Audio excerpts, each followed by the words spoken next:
Welcome to Pediheart, Pediatric Cardiology Today. My name is Dr. Robert Pass, and I'm the host of this podcast. I'm Professor of Pediatrics at the Icahn School of Medicine at Mount Sinai. Thank you for joining me this week for our 285th episode of the podcast.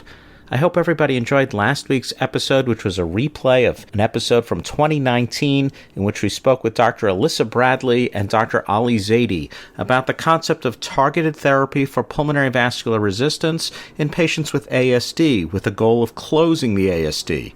Both guests provided great insight into this concept, and for those of you with an interest in ACHD topics, I'd certainly recommend you take a listen to last week's replay episode. As I say most weeks, if you'd like to get in touch with me, my email is easy to remember. It's pediheart@gmail.com.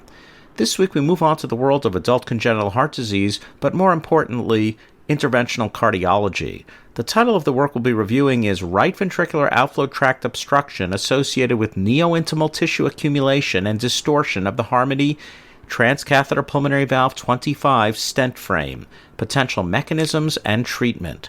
The first author of this work is Zachary Steinberg, and the senior author is Duff McElhaney, and this work comes to us from multiple centers in the United States. The first author, Dr. Steinberg, comes to us from the Department of Medicine at the University of Washington Medical Center in Seattle, Washington, and of course Dr. McElhaney from Stanford University.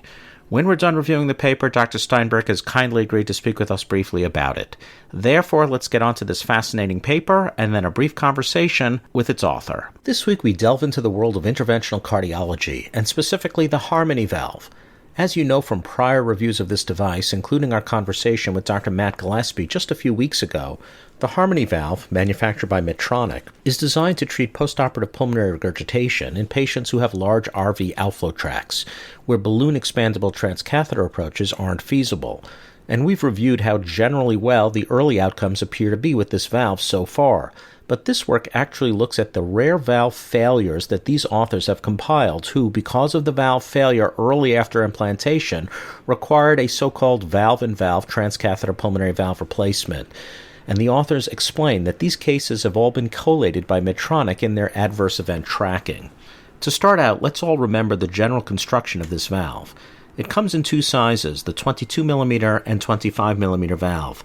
And in 2024, I think it would be fair to say that though there are certainly cases where the 22 is optimal, the majority of cases are getting the 25mm device. Both devices are constructed of 6 separate rows of zigged nitinol that are typically referred to as rows 1 to 6, with the distal one being 1 and the more proximal row 6. And these zigs are sutured together at the apices of the respective zigs. The device is covered with a knitted polyester fabric attached to the frame by sutures, and a porcine pericardial valve is sewn to the central 2 rows of zigs, rows 3 and 4.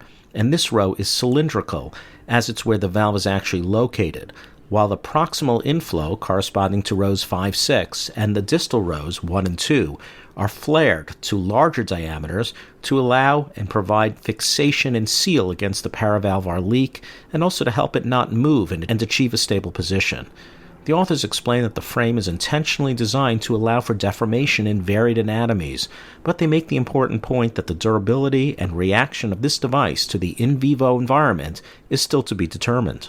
And so with this as a background, again, the authors in this work are reporting 6 patients who developed obstruction related to tissue accumulation in the frame of the 25mm size Harmony prosthesis, who also had new onset distortion of the stent frame, and also had similar findings of narrowing at the junctions between the valve housing in rows 3, 4, and the inflow and outflow portions. And the authors hope in the work to show that the pattern of this happening is somewhat consistent. Importantly, however, this is not a group of Harmony patients who had infection, which is a known entity to potentially affect any transcatheter valve function, or patients who had obvious clots on the valve leaflets. Thus, this work is basically just a review of 6 patients who had a 25mm Harmony valve, developed a large gradient in it, and then needed a valve-in-valve device, which was successful in all patients. And on to the results. Table 1 reviews the 6 patients in this work, and we see that the ages varied from 16 years to 33 years, and all had gradients in the cath lab after implantation that was less than 15 millimeters of mercury, with 5 of 6 actually being less than 10 millimeters of mercury, as is typical with this valve. At the time of valve-in-valve, the RV pressures ranged from 57 to 105, with most of them being systolic pressures in the 60s, and the right ventricular outflow gradients were between 23 and 73, with most in the range of 20 to 30 millimeters of mercury. Interestingly, 2 patients had moderate pulmonary regurgitation, but the other 4 had mild or trivial PR. The right ventricular outflow obstruction was seen between 6 and 33 months after implantation in these 6 patients. Ultimately, Melody valves were implanted in 2 of these patients, and 29mm Sapien 3 valves in the remaining 4, and all had excellent outcomes with minimal to no gradient and similarly minimal to no pulmonary regurgitation.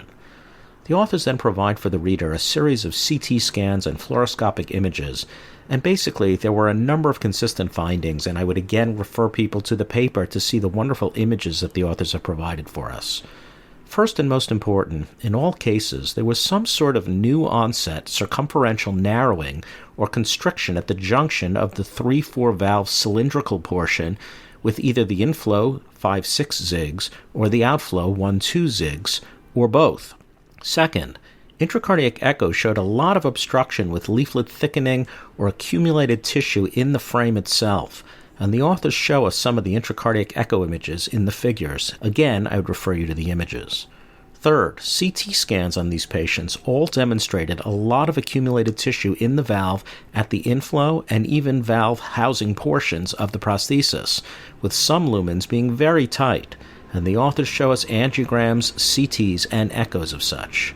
And so basically, all of these patients had fairly distorted frames of the valve that looked very different than at implantation, and had a lot of intra-device tissue development.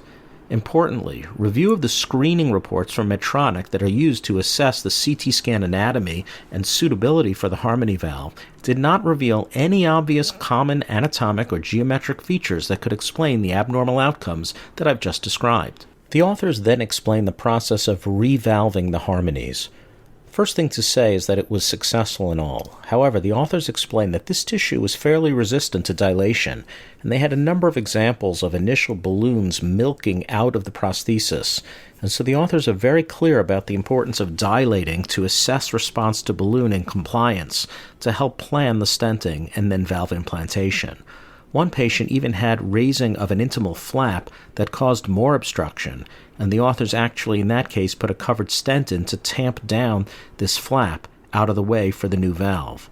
Finally, the authors also reviewed the importance of looking at the coronary arteries when performing valve-in-valve in the Harmony, as they might potentially be compressed if not careful. In their discussion, the authors state, and I quote, "There are 2 primary messages to take away from this report. First, the occurrence of relatively early Harmony TPV25 dysfunction in multiple patients with a similar pattern of frame distortion and tissue accumulation within the inflow and valve housing portions of this device may indicate an important failure mechanism for this valve. Second, it is possible to treat this mechanism of TPV25 dysfunction successfully with valve-in-valve transcatheter pulmonary valve replacement using balloon expandable valves." The authors review a series of theories as to why the patients have the thickening of tissue in the valve housings, and do mention that there is tissue accumulation in the inflow portion in all of these patients, and also varying degrees of it in the valve frame. They offer comments on why they believe that the tissue seen is not and was not thrombus, and how polyester similar to that in the Harmony has been associated with exuberant ingrowth in other devices and conduits that are surgically placed. They spent some time speaking about the junction between rows 2-3 and the other rows, and how bending and deformation are likely to occur at the joints between the rows, and wonder aloud if the expansion and constraints of the anatomy on the device, in some combination, may be enhancing this risk. They speak a lot about how fibroblasts in this tissue can even potentially contract and cause disruption of the prosthesis. They also speak about how, with relief of pulmonary regurgitation, the diameters and geometry of the right ventricle and the locale of the valve change and can result in new fluid dynamic factors that may enhance proliferation of tissue. They speak also about how 4 of the 6 patients had an annular implant and wonder if this may be an issue, but speak of how all of the valves looked very similar to successful ones at implant, making it very challenging to know why these findings were in fact observed. The investigators then remind that one silver lining of this report was the fact that all 6 patients were able to easily have a valve-in-valve with a good ultimate result, and again emphasize the importance of compliance testing and sizing prior to primary stent or valve implant, and they re-emphasize that coronary imaging compressive testing should be needed in this setting. The authors end by stating, and I quote, "Moving forward, it will be important to determine the incidence, rate, time course, and predisposing factors for this process. It may be difficult to determine the mechanisms underlying this phenomenon, but serial imaging could potentially provide insight into the relationship between cardiac remodeling and device configuration. Similarly, computational fluid dynamic analysis might help understand the unique hemodynamic conditions in the inflow portion of the TPV25, which could act in concert with blood material interactions to stimulate a thromboproliferative process in some cases." Well, I think this is an interesting and clearly vexing problem. Though we are not told what percentage of harmony valves actually will have this complication, it's pretty clear that this is a rare problem, at least so far. I do think it will be interesting to ask Dr. Steinberg his thoughts on the prevalence of this problem, and also his concepts about mechanism for its development. I'm also interested to know how he monitors his patient devices. Thus, in the interest of time, I think we'll move straight on to our conversation with Dr. Steinberg. Zachary Steinberg is an adult congenital specialist at the University of Washington, where he specializes in interventions for adult congenital patients. He is a graduate of George Washington University Medical School, and he did his residency in medicine at OHSU. He followed this with fellowships at the University of Washington in adult congenital heart disease, adult cardiology, and interventional cardiology. It is a delight to have him join us this week. Welcome, Dr. Steinberg, to the podcast. I'm here now with Dr. Zachary Steinberg. Zach, thanks so much for joining us this week on the podcast. Thanks, Rob. Real pleasure to be here. Pleasure to have you. Very excited to have you. You know, Zach, I very much enjoyed this sort of intriguing work. I'm wondering, patients in the study, obviously you're discussing obstruction of the valve, rare cases of harmony valve problems of this nature. I'm wondering if you might be able to share with the audience what you view as your top theories on why the rare patients in this series developed obstructive issues as you describe in the work. Yeah, thanks, Rob. I want to perhaps draw a distinction a little bit between 2 types of obstruction we've seen in these valves. One is HALT, the true, what we think of as leaflet thrombosis, early post-implant. And the other is the stent malformation leading to obstruction. And it's not clear that they're 2 different processes, but they appear to be. Those who have reported HALT and those who have seen it, as have I in some patients, have not seen the same stent deformation that we're seeing in this specific case series, which is just 6 patients and seen across the country by 5 different centers.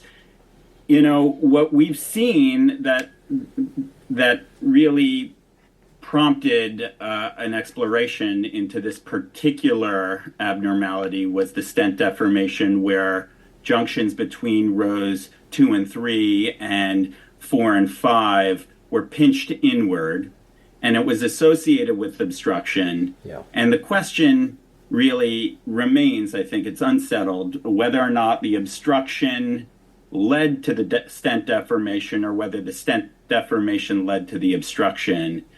On the theory that the obstruction led to the stent deformation, we've seen this sort of hypoproliferative response in polyester conduits before. We've seen them in surgical conduits. We don't see quite the same deformation, but these are not stented prostheses. And one of the going theories is that it's hyperproliferative neointimal coating that then pinches in the stent and causes the deformation. So the deformation is almost secondary to the obstructive process. Alternatively, it's possible that various types of stresses on the stent, whether rotational or torsional, have created the stent abnormality, leading to abnormalities in flow and therefore more of a hyperproliferative process. So those are probably the 2 top leading thoughts. I see. And Zach, for those in the audience who aren't as familiar with this term, can you define for the audience what you mean by the term halt? Oh, yeah, hypoattenuating leaflet thickness. I believe that is a term that's referenced via the classic CT findings, but what it essentially means is a thickening seen on valve leaflets, and it usually represents early thrombosis Yeah. and oftentimes responds to anticoagulation.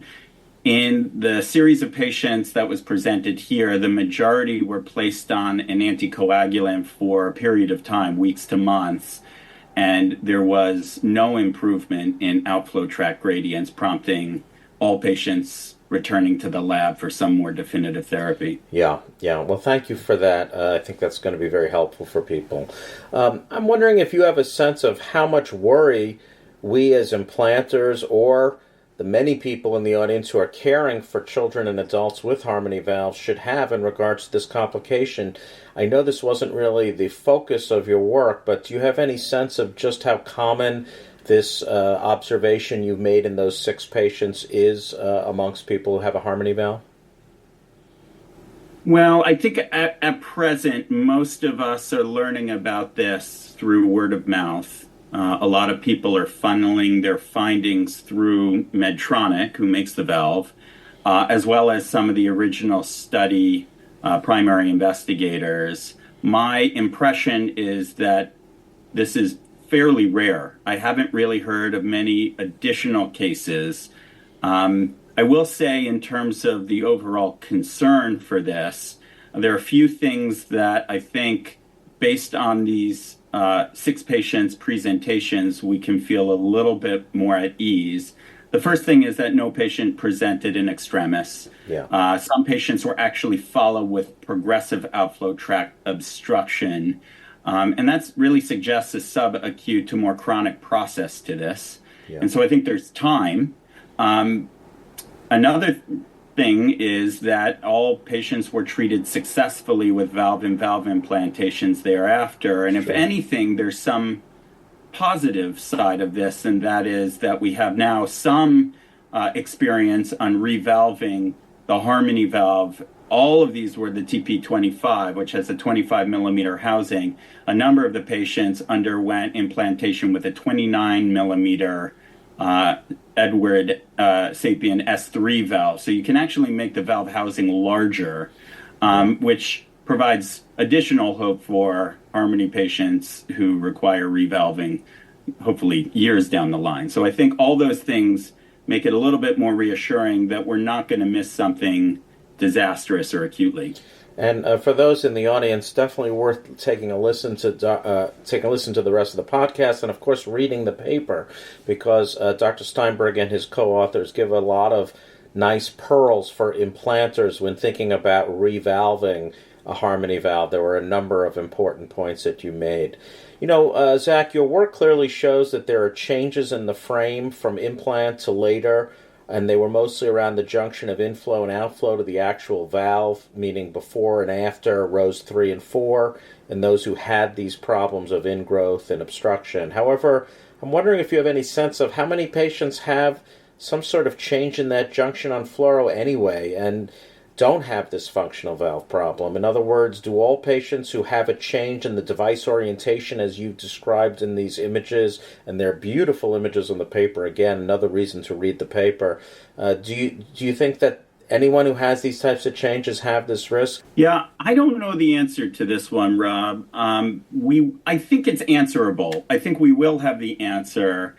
The original clinical investigation study does include interval fluoroscopy for all enrolled patients at 1 month, 6 months, a year, and 5 years. So this data is being accumulated. Right now, the only published study we have, including this cohort, is only 1-year outcomes. And they do comment on fluoroscopy, but the only thing they comment on is whether or not valve frame fracture was appreciated. And I think this relates to some degree back towards the original Melody valve that they put out, where valve frame fracture led to valve restenosis in some cases. And they didn't see a ton of valve frame fracture, nor did they see restenosis as well. But what they didn't do is comment on whether or not there was any distortion. My hope is that future publications in this cohort will comment on it, and I think that's probably the case. Three of the authors on the paper we're discussing are also harmony valve investigators, including Matt Gillespie, Dov McElhinney, and Allison Sabalka. So I would imagine we're going to get some of that info, and another 150 patients are going to be included in the post-approval study, which will also include fluoro out to 5 years. So pending on that. Well, with those three minor characters in interventional cardiology, I'm sure we'll get to the bottom of this. Well, I noticed that 2/3 of the 6 patients in this study had their harmony valve placed in the annular position, and I wondered if you thought there might be something about the annulus itself that enhances risk. Obviously, for those in the audience who are implanters, we always know that we want to try to put the valve as high as possible, but a large number of them end up having to be in the annular position. Do you think that may be a possible risk factor for this rare complication? Yeah, Rob, I guess in thinking about it, it's probably the minority of patients who are getting annular implants. I don't know that for sure. As you point out, we try to implant higher than the annulus. I think there's a few reasons why that is beneficial. Among them, potential for less electrical instability with the inflow crowns out of the muscular outflow tract. But we're not always able to do so. When I think about the population that tends to require more of an annular implant, it's the isolated pulmonary stenosis patients rather than patients with tetralogy of Fallot. The breakup in the original clinical study was about 80-20, whereas 20% were pulmonary stenosis patients. So if that's at all reflective, then yes, I would say the annular implant would be less common and perhaps overrepresented. But I don't know, and it wasn't commented on the study. Yeah.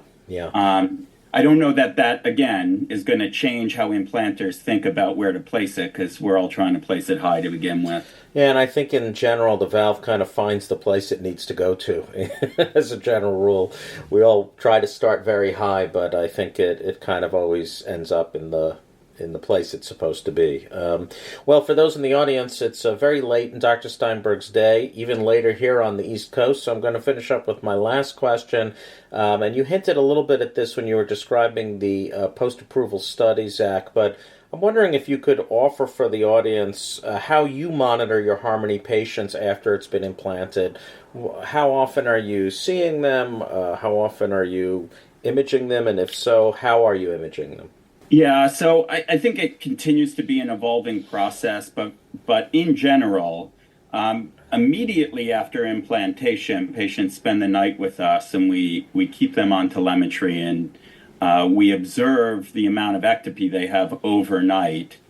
And if there really is continuing ventricular ectopy to any degree, we have a pretty low threshold for initiating low-dose beta blockers and then sending patients out with a 7-day ambulatory rhythm monitor. Yes. We tend to keep that on for about a month, meaning the metoprolol, not the monitor. And then if patients present a month later for follow-up, which is routine for us, we will then discuss whether or not metoprolol can and should come off.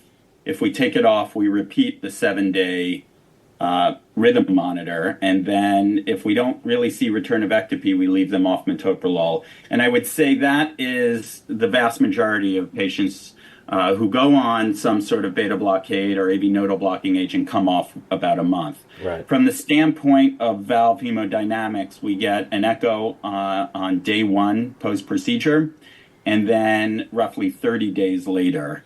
And if everything looks good, and I have 6 ACHD partners who are following their own patients as well. We have slightly different practices where some people follow up 6 months and some people do 12 months. But we do much sooner follow up if we see any gradient rise across that valve, which we really haven't seen too much. And are you doing, I'm sorry to interrupt you, I apologize. I was going to say, and then it's just annual visits. And Zach, are you doing any kind of, I know for the studies that they're asking for fluoroscopy and even MRIs, but in your clinical practice, are you routinely fluoroing these patients at any time, or are you just basically assuming that if the valve function is good, it's not necessary? For us, it's the latter. Although I think, if one was really curious and wanted to investigate further whether or not there's frame distortion, a two-view chest x-ray would probably do it as well. Yeah. But we have not taken that practice. We are doing MRIs usually 6 to 12 months later, mainly for resizing the right ventricle. Got it. Well, for those in the audience, again, it was really lovely of Zach to come and meet with us this week. He tells me he's manning the cath lab this week, so very appreciative of your time. Great pleasure to have you, and congratulations to you and all of your wonderful co-investigators for very thought-provoking work that we enjoyed very much. Thanks so much, Rob. It's a real pleasure to be here, and just a shout out to the co-authors, and especially the senior author, Daph McElhaney, who is really a powerhouse in the field of congenital heart disease, and really was the glue that pulled all of us together and got this work out there. Yeah, I think we all owe a great deal to Daph, for sure. Thank you so much. Thanks. Take care. Well, I'm sure you'll agree that Dr. Steinberg was uncommonly clear in his explanations of his work this week, and I have little to add other than to thank him once more for joining us and fleshing out some of the subtle aspects of harmony valves. To conclude this 285th episode of Pediheart Pediatric Cardiology today, we hear one of the great duos in opera history, the wonderful Spanish soprano Montserrat Caballé and the equally wonderful Spanish tenor Jose Carreras sing the Act One love duet from Chilea's Adriana Lecouvreur from a live recording in Tokyo in 1976. Opera lovers all know this recording from a scratchy videotape, as it highlights the magic that the two superstars of opera could generate together, while also demonstrating why Carreras may well have had one of the most beautiful tenor voices of all time. Thank you for joining this podcast this week, and thanks once more to Dr. Steinberg. I hope all have a great week ahead.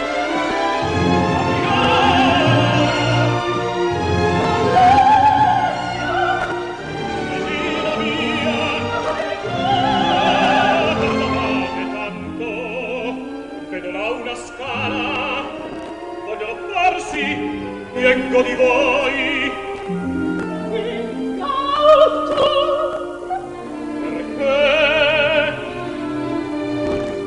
sincero amore non soffre di vieto, non conosce rosso.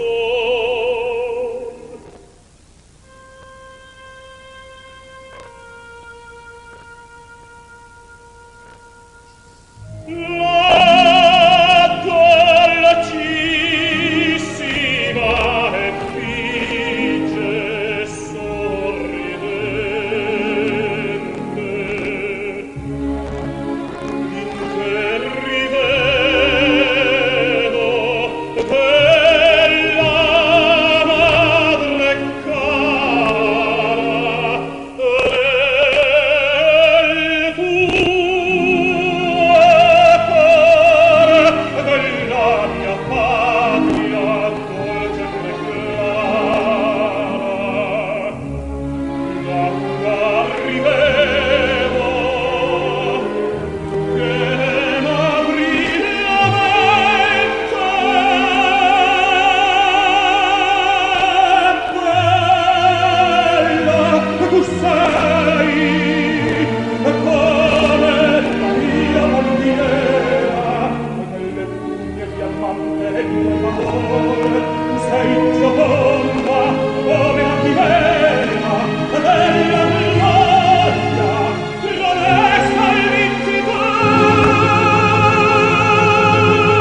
e non pericoloso. Lo so, tutte lo io son geloso.